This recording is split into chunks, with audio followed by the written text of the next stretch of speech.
Ta petite guidance du jour, allez c'est parti, on y va. Quel est le message que l'on souhaite te donner aujourd'hui? Et clairement, tu es dans une situation de souffrance émotionnelle. On te parle de conflit avec une personne.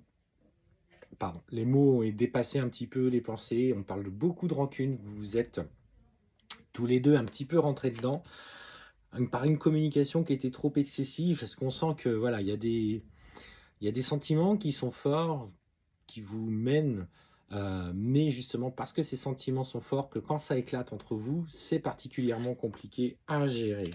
Et en fait, au-delà de ce que tu vis avec cette personne, on te demande justement peut-être aujourd'hui de réussir à trouver ta place dans cette relation. On me dit, hein, que vous avez un lien très fort et que, aujourd'hui, on vous amène sur ce chemin où tu dois et il doit lui aussi évoluer dans votre façon d'appréhender votre lien et votre relation.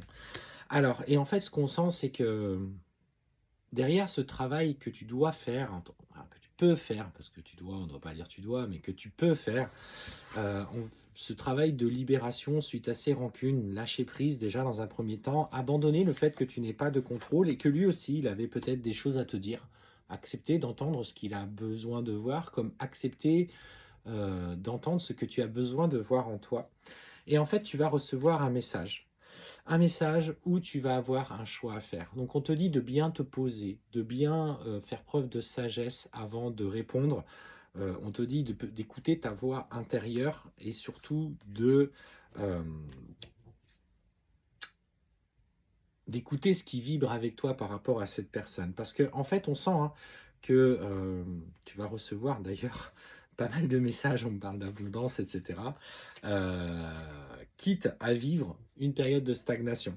Alors, moi, ce que je vois, c'est avant de prendre une décision précipitée, prends justement ce temps de réflexion, d'introspection, exprime auprès de cette personne que tu as besoin de prendre du temps avant de t'engager pleinement, parce qu'on te dit que dans le lien qui vous unit, il est nécessaire de passer par une période où vous devez vous éloigner un petit peu tous les deux et rentrer dans ce processus d'introspection. D'ailleurs, en fait, on me dit bien, hein, que ça va durer plusieurs mois nécessaires pour chacun puisse trouver sa juste place et la réalité des sentiments pour aller chercher quelque chose de plus raisonnable.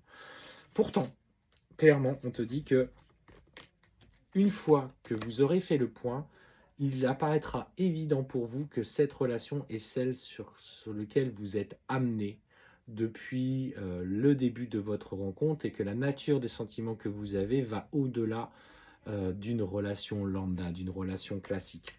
Et il sera nécessaire pour toi, en tout cas, de passer à l'action par un apaisement des émotions. Donc oui, il va vouloir te réécrire parce qu'il a à cœur de s'excuser, il a à cœur d'avancer avec toi. Mais en fait, aujourd'hui, il est particulièrement fragile et tu es aussi dans cette fragilité parce que ça demande beaucoup d'énergie, tu as une telle intensité de tes émotions, etc., que le moindre petit écart te fait vriller, vriller.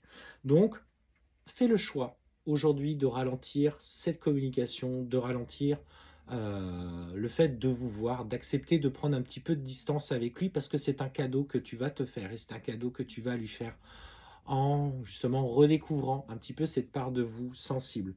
On te parle clairement d'un amour durable, donc tu ne te trompes pas dans ce que tu ressens par rapport à cette personne, mais durant ce temps de travail, on te demande clairement d'apaiser tes émotions et justement d'apprendre à voir les choses un petit peu différemment. Ça va être ce de travail de te connaître profondément et intensément toi-même pour justement ne pas exiger de lui des parts qu'il n'est pas capable de te donner encore.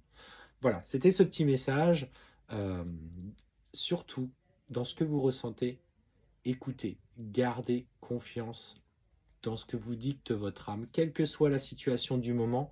Je ne parle pas des relations où il y a de la toxicité, où il y a de la violence, etc. Non, là, il faut mettre à distance, il faut penser à soi, à se protéger.